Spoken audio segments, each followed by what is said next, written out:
The wind came first, a low moan across the flatlands of Zealand, rising through the night of January 31st, 1953, until it screamed. Along the coast, families lay awake listening to their shutters rattle, unaware that far out in the North Sea, a deep depression was driving a wall of water toward their homes with a force no living memory could match. The flood is coming! Run! By the time the church bells began ringing in warning, it was already too late for many. The dikes, some of them centuries old, could not hold. Water surged through breaches with a violence witnesses described as a moving wall, tearing brick farmhouses from their foundations, sweeping cattle and furniture and sleeping children into the darkness together. In the province of Zealand alone, entire villages vanished beneath the flood within hours. By morning, more than 1,800 people across the Netherlands were dead. Tens of thousands of animals drowned, and nearly 9% of Dutch farmland lay submerged under salt water. Survivors clung to rooftops for 2 days in freezing temperatures, watching the corpses of neighbors and livestock drift past, waiting for rescue boats that could not reach them fast enough. How does a nation endure a catastrophe like this? Not once, but again and again across nearly 1,000 years, and not simply abandon the land to the sea? To understand that, we have to go back long before dikes, before windmills, before the word Netherlands existed at all, to a landscape that should never have supported permanent human life. The region we now call the Netherlands sits at the mouth of 3 of Europe's great rivers, the Rhine, the Meuse, and the Scheldt, precisely where they empty into the North Sea. Thousands of years ago, this was a shifting mosaic of tidal marshes, peat bogs, and shallow lagoons, a landscape neither fully land nor fully sea.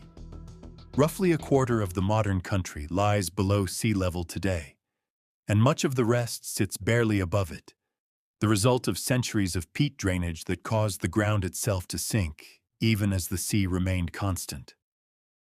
The first people who settled here, more than 2,000 years ago, understood instinctively that the water was never truly gone. It was only waiting.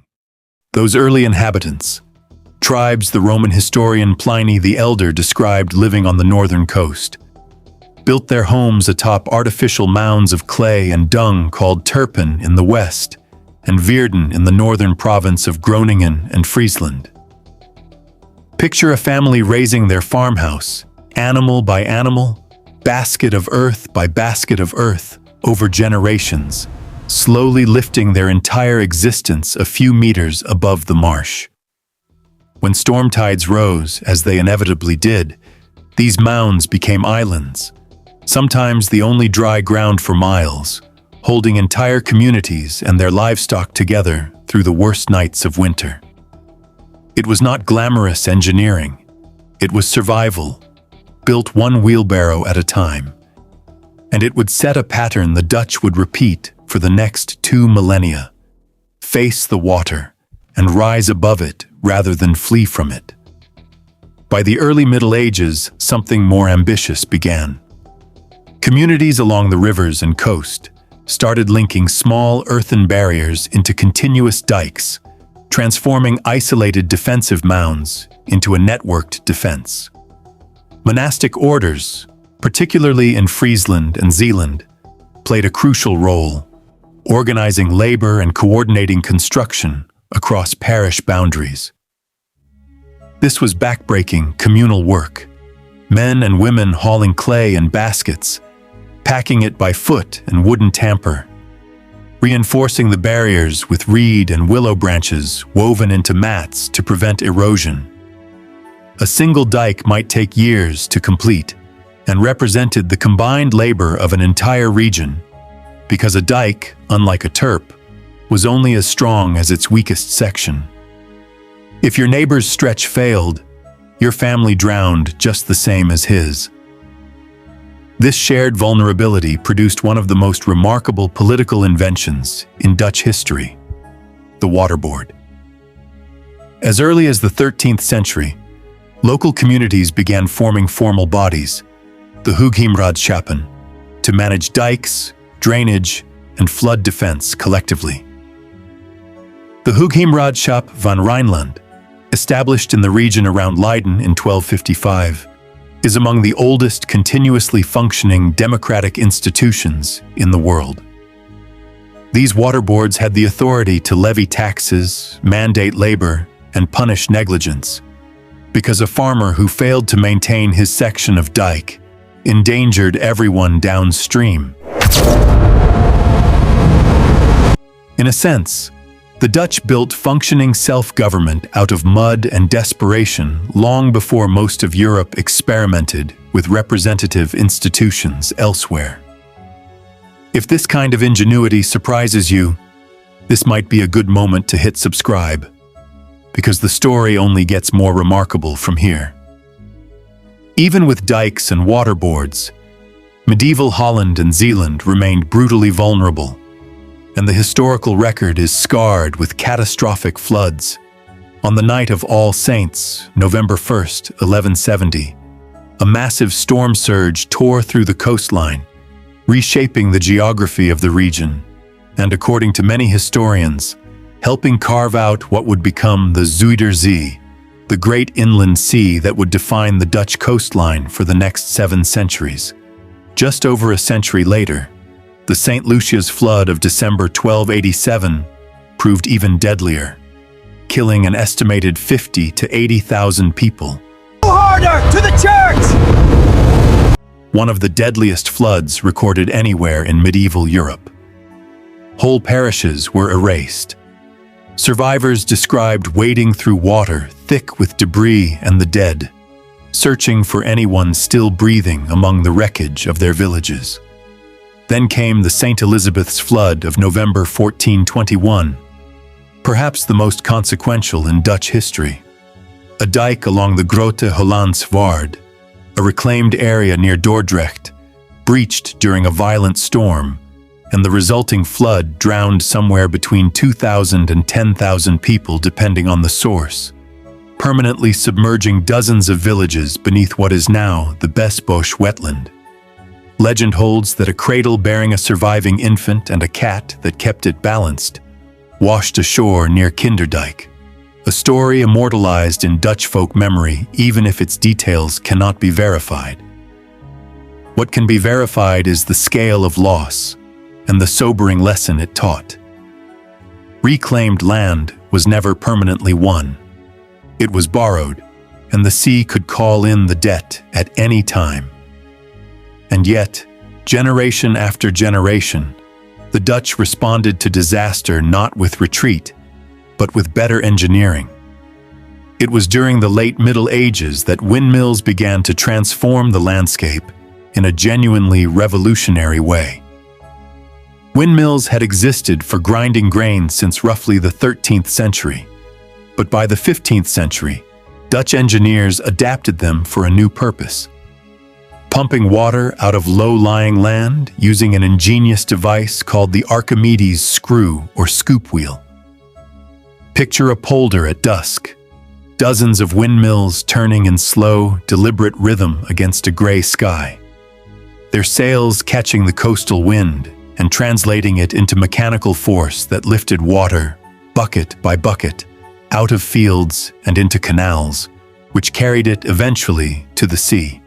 This was the beginning of true polder making, reclaiming not just marshland at the coast, but entire lakes in the interior, methodically drained and converted into some of the most fertile farmland in Europe. The most celebrated of these lake reclamations was the Beemster, north of Amsterdam, drained between 1608 and 1612 under the direction of the engineer Jan Adriaansoen Leegwater.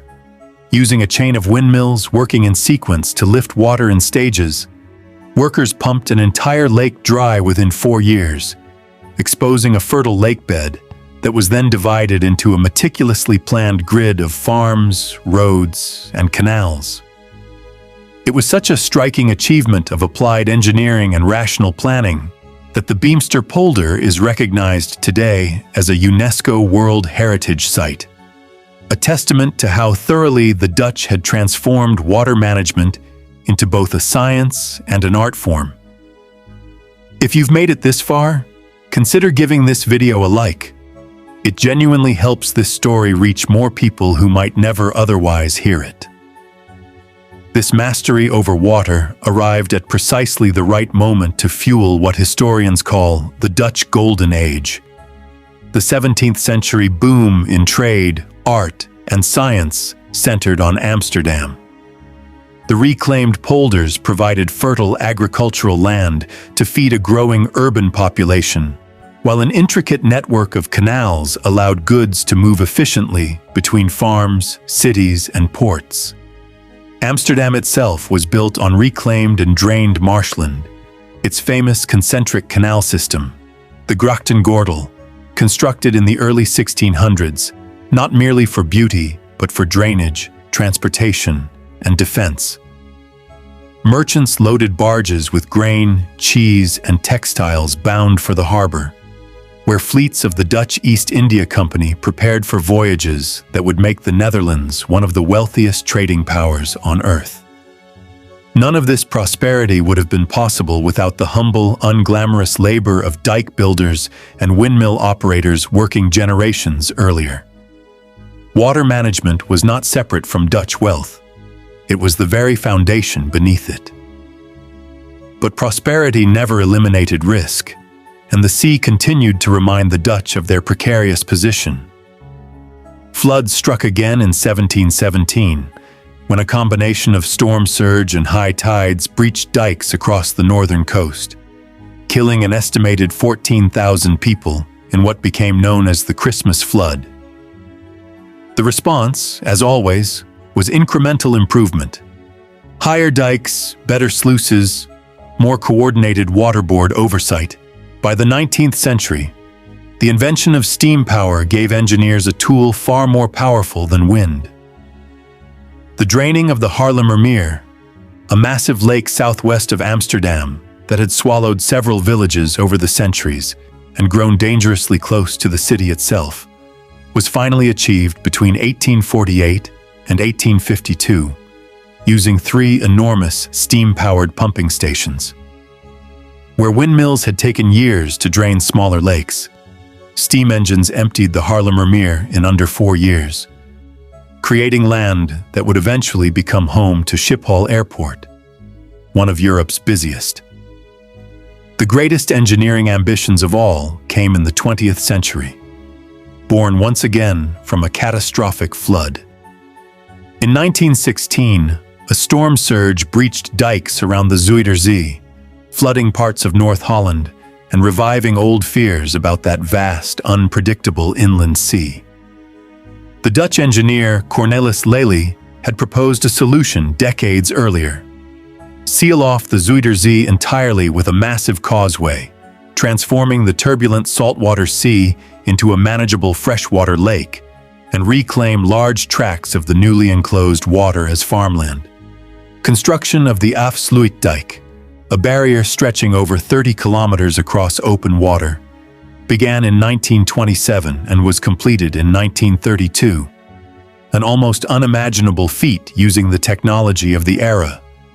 Thousands of laborers, barges, and specially designed equipment dumping clay, sand, and boulder clay into the swirling currents of the Zuiderzee until the sea itself was tamed. The former Zuiderzee became the IJsselmeer, and in the following decades, huge new polders such as the Noordoostpolder and Flevoland emerged from its bed, adding land equivalent to an entirely new province to the Netherlands.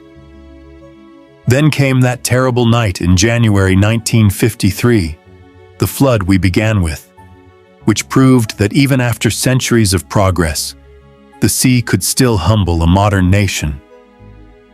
In its aftermath, the Dutch government commissioned the Delta Works, an extraordinary system of storm surge barriers, dams, and sluices across the river estuaries of Zeeland and South Holland, designed to shorten the exposed coastline and make future breaches far less likely. Construction stretched from the 1950s into the 1990s, culminating in the Maaslandkering, a colossal movable barrier near Rotterdam capable of closing off the harbor entrance during extreme storms. The Delta Works stand as one of the most ambitious civil engineering projects in human history, born directly from the grief and resolve of a nation that had buried thousands of its own and decided once again that retreat was not an option. What emerges across this long history is not simply a story of engineering, but of character, a slow-forged cultural instinct for cooperation, vigilance, and quiet perseverance. Farmers who inspected their stretch of dike each morning knew that their labor protected not only their own family, but every household downstream. Communities that lost everything to a flood rebuilt not somewhere safer, but on the very same waterlogged ground, because they had nowhere else to call home and because they trusted, generation after generation, in their collective ability to hold the water back one more time. Before you go, I'd love to hear which moment in this story struck you most. The Turpin builders, the medieval floods, or the Delta Works? Let me know in the comments. From muddy mounds raised by anonymous farmers 2,000 years ago to a movable steel barrier guarding one of the world's busiest ports, the story of the Netherlands is the story of a people who refused to accept the boundary the sea had drawn for them. Every dike, every windmill, every drained polder represents a choice made again and again across 1,000 years, not to flee the water, but to stand at its edge, generation after generation, and hold the line.